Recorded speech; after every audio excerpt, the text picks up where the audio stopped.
Hürmetli vatandaş, bugün çislağa 2023 yıl 6. ayının 24. gün hafta şembe vatandaş. Endeki haberimiz bundan başlanır. Vatandaş mavzumunda. Sepsetelene paş kılıç kanalı. Cungo'da yolsuz kolga ilingan Amerika grejdaları mavzulu haber 6. ayının 24. günü Amerika avazdan Xitay programımız ilan kılın. Haber bundan başlanır. Washington, Amerika Qo'shma Shtatlar Davlat ishlar kotibi Antony Blinken Beijingni ziyorat qilish mezgilida mundaq ta'kidladi.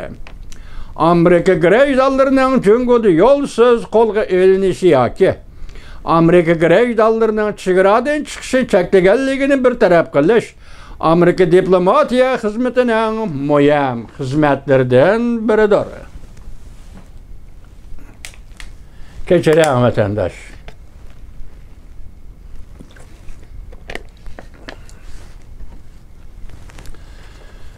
Altıncı ayının 20. günü Jungo'nun bayanatçısı Mau'nun cevap qaytarıp mundaq dedi.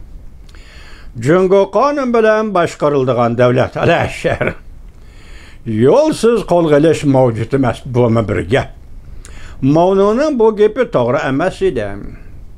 Jungo.com deganda 3 nafar Amerika grejdanini yo'lsiz qo'lga oldi.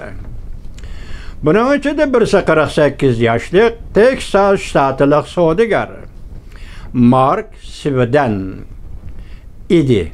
Bu kişi 2012 yılı qo'lga ilinib 6 yıl qamalgandan keyin 2019 yılı ölüm cezası berish hukm qilindi.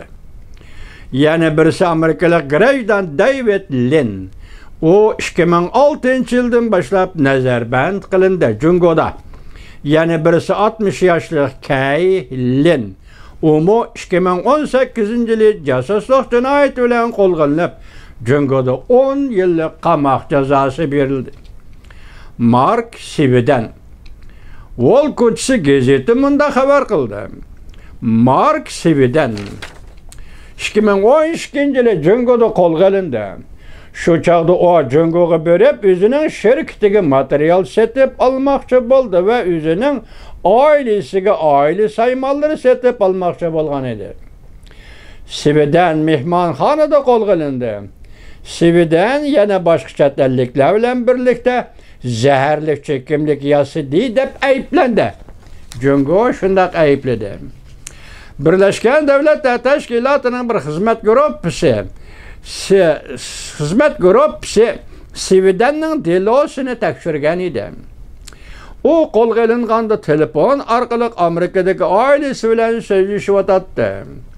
Qo'lga ilish qog'ozini yanchig'idan chiqarmay, Jungo soqchilari yotoqqa bostirib kirib, Swedenni qo'lga oldi. Dokladda mundaq ko'rsatildi. Swedenning pasportida chegaradan kirgan kundan qaraganda ayıplangan cinayet sadır bo'lgan chaqda Sweden Jungo'ga yetib kelolmagan edi. Birlashgan Davlatlar Tashkilotining tekshirish dokladida mundaq ko'rsatildi.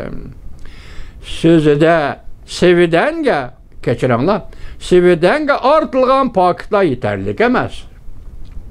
Birlashgan Davlatlar Tashkiloti Kishilik huquq doimiy komiteti Swedenni qasddan qo'lga oldi deb ko'rsatdi. Jungoliklar Swedenni qasddan qo'lga oldi deb ko'rsatdi Birlashgan Davlatlar Tashkiloti Kishilik huquq doimiy komiteti. 6 yil qamalgandan keyin Sweden 2019 yılı Jungo'da ölüm cezasına hüküm qilindi. Sweden barliq ayıplashlarni balki zaharlik chekimlik bilan sotdi oldi shug'ullandı degan ayıplashlarni hammasini inkor qildi. Chunki yo'q jinoyatda. Arliqda Amerika Davlat Majlisi shunday bir qonun loyiha ma'qullagan edi.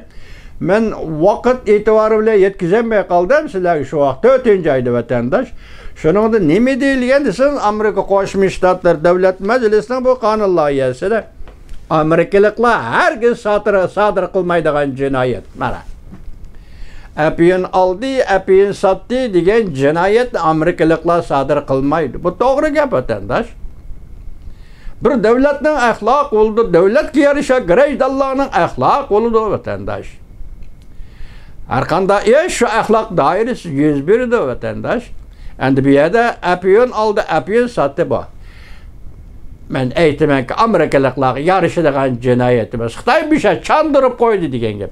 Asli siyosiy maqsad uchun qo'lga oldi Svidanni, lekin atgan jinoyati papiyun deganligi uchun Xitoy chandırib qo'ydi. O'zining qilayotganini o'zi chandırib qo'ydi degan gap o'tadi.